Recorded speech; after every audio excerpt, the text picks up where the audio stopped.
अस्सलाम वालेकुम। मैं हूं अब्बास अली और मैं लेकर आया हूं इन पेज उर्दू की क्लास नंबर 1। इन पेज उर्दू में आज हम सीखेंगे कि हम पेज की सेटिंग कैसे करते हैं। मैं डबल क्लिक करके इन पेज उर्दू को ओपन कर लेता हूं।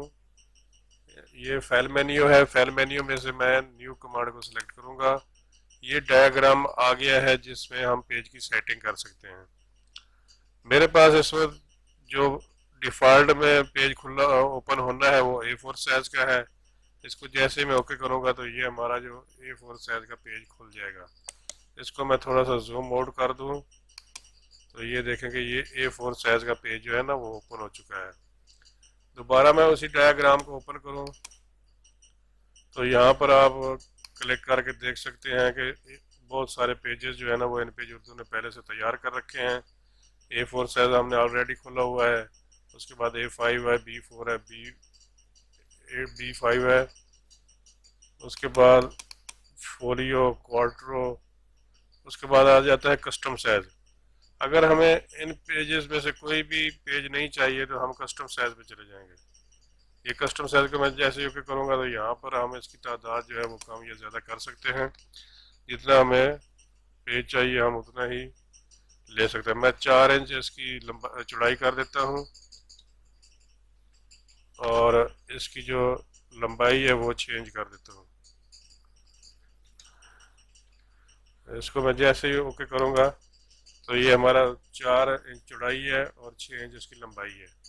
अपनी मर्जी से जितना भी हमें पेज चाहिए, जिस साइज का चाहिए वो हम अपनी मर्जी से यहाँ से कर सकते हैं। दोबारा मैं उसी मेन्यू पे जाऊँगा। ये आ जाता है ओरिएंटेशन का मेन्यू। इसमें दो तरह के पेज मोड दिए हुए हैं, एक पोर्ट्रेट साइज है और एक लैंडस्केप है। पोर्ट्रेट साइज कहते हैं जिसकी लंबाई ऊपर से नीचे की जानिब हो और दाएं से बाएं इसकी चौड़ाई है, उसको पोर्ट्रेट साइज कहते हैं। अगर हम लैंडस्केप पेज चाहते हैं तो लैंडस्केप जो होता है उसकी लंबाई दाएं से बाएं की तरफ बढ़ जाएगी और चौड़ाई ऊपर से नीचे हो जाएगी। इसको अगर मैं लैंडस्केप पर क्लिक करके ओके करूं तो ये देखें ये हमारा जो है ना लंबाई दाएं से बाएं की तरफ हो गई है। इसको मैं जूम आउट करके आपको दिखा देता हूँ। ये देखें ये अमूमन हम इश्तिहार जो बनाते हैं उसके लिए हमें इस तरह का पेज चाहिए होता है तो हम इसको लैंडस्केप कर सकते हैं। अपनी मर्जी से जब जो हम चाहें वही हम इस्तेमाल कर सकते हैं। फिर से दोबारा मैं वही मेन्यू निकालता हूँ। ये पेजेस का ऑप्शन है। जब भी हम कोई डॉक्यूमेंट ओपन करते हैं तो डिफ़ॉल्ट में एक पेज का यहाँ पे सेट किया होता है डिफ़ॉल्ट में, जिसको हम ओके करें तो तकरीबन हमारा जो डॉक्यूमेंट होता है वो एक पेज का हमारे सामने आ जाता है। मैं यहाँ से ओके कर देता हूँ। आप यहाँ पे देख सकते हैं कि ये हमारा एक डॉक्यूमेंट है जिसमें सिर्फ एक ही पेज है और उसके पहले पेज पर हम खड़े हैं। मतलब सफ़र नंबर 1 पर हम इस वक्त मौजूद हैं और हमारे डॉक्यूमेंट में टोटल एक ही सफ़ा है, इससे ज़्यादा सफ़ात नहीं है। हम अगर इन सफ़ात को बढ़ाना चाहें तो यहाँ से हम दोबारा उसी मेन्यू पे जाते हैं। ये देखिए यहाँ पर मैं 10 सफ़े ले लेता हूँ और ओके कर देता हूँ।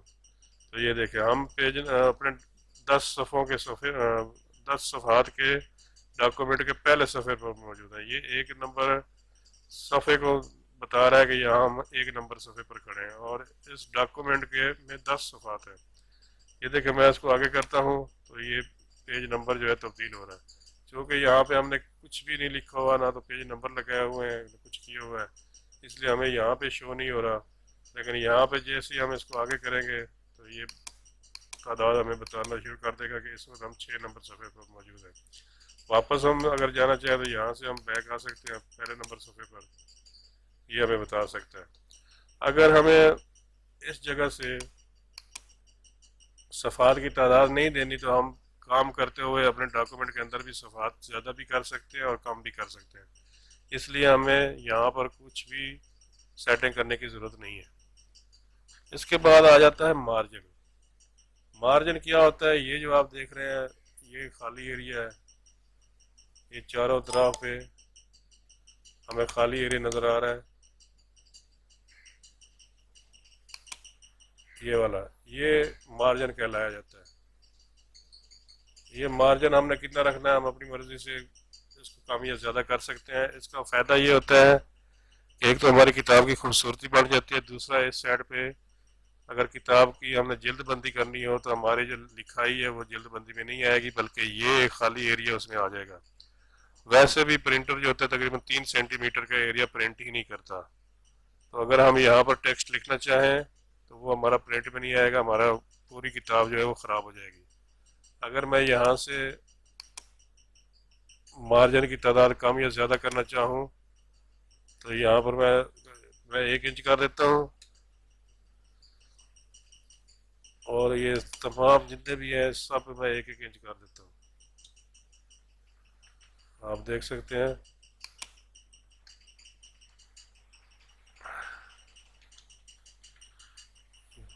यहाँ पर भी मैं 1 इंच कर देता हूँ।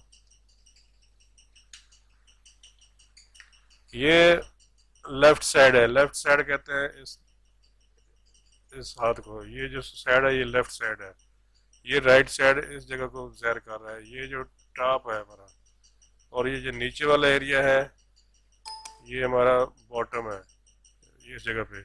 ये चारों तरफ से 1 1 इंच का एरिया हम छोड़ रहे हैं, इसको हम मार्जिन दे रहे हैं। ये देखें, ये जो एरिया खाली हो गया है ये 1 इंच का एरिया, हम इसको मज़ीद कम या ज़्यादा कर सकते हैं। इस मार्जिन को बिल्कुल ख़त्म भी कर सकते हैं। अगर मैं मार्जिन को बिल्कुल ख़त्म करना चाहूँ तो मैं यहाँ से इसको डिलीट कर देता हूँ, 0 लिख देता हूँ। यहाँ पर भी अगर मैं 0 लिख दूँ और यहाँ पर भी 0 लिख दूँ, यहाँ पर भी 0 लिख दूँ, तो आप देख सकते हैं कि ये हमारा जो है ना बिल्कुल मार्जिन ख़त्म हो गया है। अब हम पूरे सफ़े पर लिख सकते हैं यहाँ से लेकर यहाँ तक।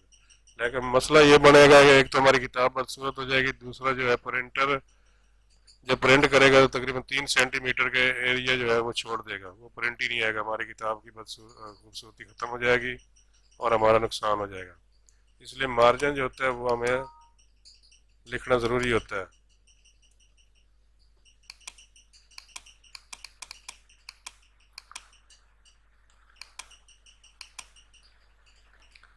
ये डायरेक्शन दे रहा है हमें कि हमें दाएं से बाएं की जानब लिखना चाहिए या बाएं से दाएं की जानब लिखना चाहिए। उर्दू जो होती है वो दाएं से बाएं की जानब लिखी जाती है, इसलिए राइट टू लेफ्ट का ऑप्शन हमने सेलेक्ट करना होता है। अगर हम लेफ्ट टू राइट का ऑप्शन सेलेक्ट करके ओके कर दें तो हमारे लिए ये परेशानी करेगा, क्योंकि ये यहाँ से लिखना शुरू कर देगा। हालांकि हमने यहाँ से लिखना शुरू करना है, क्योंकि उर्दू दाएं से बाएं की जानब लिखी जाती है। अगर मैं यहाँ से लिखना शुरू करूँ तो ये हमारे लिए बहुत सारे मसाइल पैदा कर सकता है। ये जैसे जैसे हम लिखते जाएंगे ये अल्फाज जो है ना वो पीछे की तरफ जाना शुरू हो जाएंगे, वो अपनी जगह पर टिक नहीं सकेंगे और हमारे लिए मुश्किल पेश आ सकती है। ये देखें, अगर मैं इसको राइट टू लेफ्ट कर दूं, ये देखो राइट टू लेफ्ट क्लिक किया है और ओके करूँगा तो यहाँ पर मैं अगर लिखना चाहूँ तो ये दाएं से बाएं की जानिब लिख रहा है और हमें कोई किसी किस्म का कोई मसला नहीं पेश आ रहा। इस वजह से उर्दू हमेशा दाएं से बाएं की तरफ ही लिखी जाती है। हमारे एक तो अल्फाज अपनी जगह पे रुके हुए हैं और हम अपनी मर्जी से कुछ भी कर सकते हैं। दोबारा मैं अगले ऑप्शन पे जाऊं तो ये कॉलम का ऑप्शन है, यहाँ से हम कॉलम की तादाद बढ़ा सकते हैं। ये देखिए इस वक्त हमारा एक ही कॉलम है, तो यहाँ से यहाँ तक हम लिख सकते हैं। दूसरा कॉलम यहाँ पर मौजूद नहीं, हम अपनी मर्जी से कोई भी जितने भी कॉलम देना चाहें दे सकते हैं। मैं 2 कॉलम करके आपको दिखा देता हूँ। ये देखिए ये 2 कॉलम का पेज आ गया है। अब जब हम यहाँ से लिखना शुरू करेंगे तो इस जगह पर आकर ये रुक जाएगा और अगला लफ्ज़ अगर लिखेंगे तो ये दूसरी लाइन पे चला जाएगा यहाँ तक। अगर कॉलम हमारा ना होता तो ये यहाँ से लिखता हुआ यहाँ तक आता और फिर नीचे की जानब चला जाता। लेकिन अब चूँकि 2 कॉलम है इसलिए ये यहाँ से यहाँ तक लिखता हुआ यहाँ आ जाएगा। जैसे ये हम यहाँ तक लिखते हुए आएंगे तो फिर ये इस कॉलम में जम कर जाएगा हमारा, फिर हमारा यहाँ से यहाँ तक लिखना शुरू कर देगा। अमूमन अखबारात में आपने देखा होगा कि 8 कॉलम का अखबार होता है।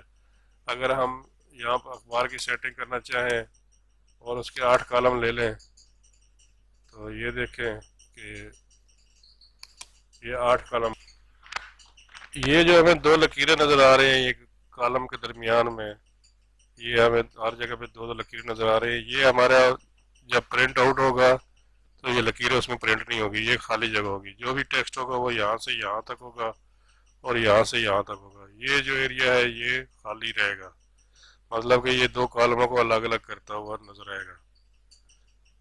इसके बाद कॉलम के बाद अगर हम बात करें, ये जो गटर का ऑप्शन है, ये गटर का ऑप्शन इस एरिया की फासले को ज़ाहिर कर रहा है कि ये जो फासला है दोनों कॉलमों के दरमियान ये कितना हमें रखना है।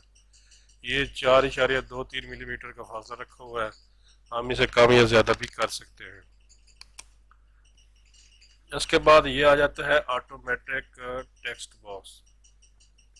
ये ऑटोमेटिक टेक्स्ट बॉक्स कहते हैं, ये जो हमें एक चीज कोना नजर आ रहा है, ये चार कोना वाला रेक्टेंगल नजर आ रहा है पूरे पेज पर, ये इसे ऑटोमेटिक टेक्स्ट बॉक्स कहा जाता है, ये वाला। अगर ये ऑटोमेटिक टेक्स्ट बॉक्स हमारे पेज पर अपीयर ना हो तो हम कुछ भी लिख नहीं सकते। अभी देखिए हमारा कुर्सर ब्लिंक कर रहा है और हम यहाँ पे लिख भी सकते हैं। अगर ये कुर्सर ब्लिंक ना कर रहा हो तो समझ लें कि यहाँ पे कोई टेक्स्ट बॉक्स नहीं है। वैसे भी अगर हम कोई भी पेज ओपन करेंगे तो ऑटोमेटिक टेक्स्ट बॉक्स पर चेक खुद ब खुद लगा होगा और हम इसको लिख सकते हैं। अगर हम इस टेक्स्ट बॉक्स को अन चेक कर दें, ये मैं अन चेक कर देता हूँ और ओके करता हूँ, तो ये जो हमारा पेज है आपको ये लकीर नजर आ रही है लेकिन ये मध्यम है, इसका मतलब है कि हमारा टेक्स्ट बॉक्स जो है वो अपीयर नहीं है। अब अगर मैं कहीं भी क्लिक करना चाहूँ तो हमारा कुर्सर जो है वो ब्लिंक नहीं करेगा, इसका मतलब है कि हम कुछ भी नहीं लिख सकते। लिखने के लिए हमें टेक्स्ट बॉक्स जो है वो चेक करना पड़ेगा। ये देखिए, ये मैं अभी जैसे ही इसको क्लिक करता हूँ तो ये टेक्स्ट बॉक्स हमारा अपीयर हो गया और हमारा कुर्सर ब्लिंक कर रहा है, यानी कि हम लिख सकते हैं।